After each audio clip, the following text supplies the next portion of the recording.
Chapa ilale, Papuchi King, Toto's Master. Hivyo ndo unavyojiita. Hongera. Moto ni mwingi sana. Katikati ya giza kuna mambo ya kutisha. Unafunguliwa hata dakika moja.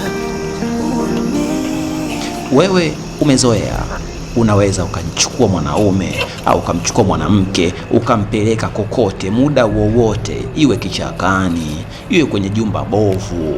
Mkifika chapa ilale, mnafanya uchafu popote pale mlipo, wala hamuoni tabu.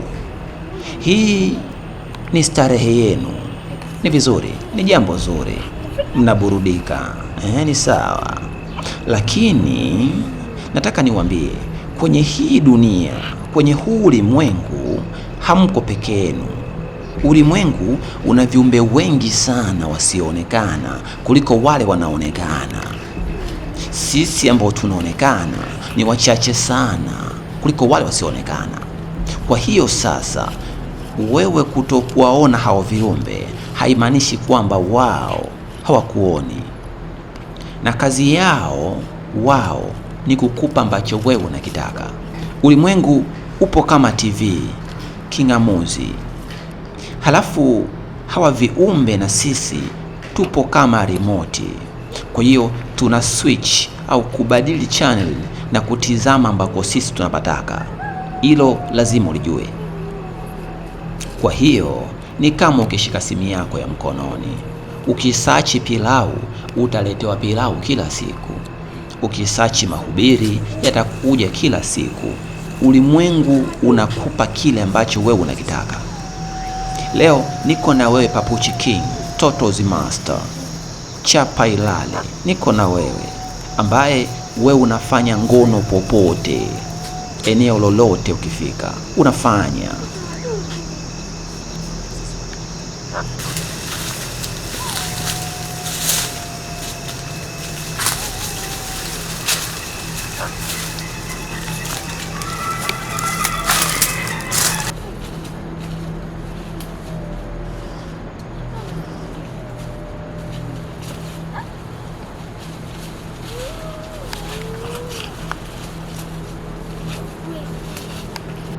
Wewe unafika eneo ambalo hujui nini kipo pale, hujui nini kinamiliki lile eneo.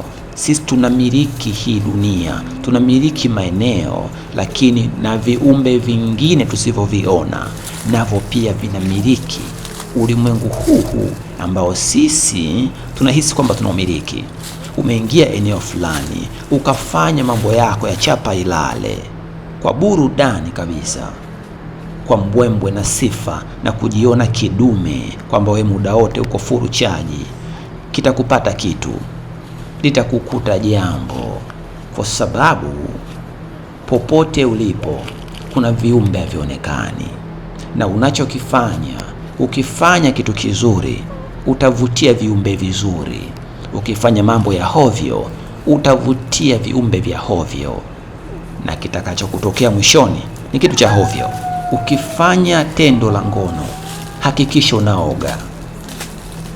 Kwa hiyo chukua dumu la lita 20, tembea nalo usiku au kwenye mambo yako. Ukishamaliza kuchapa ilale, oga na sabuni, kwa sababu ukitembea hivyo hivyo utavutia viumbe visivyofaa, na ukivivutia vikauvagaa mwili wako utajuta kuzaliwa, aidha kifo cha mapema au maradhi yasiyopona.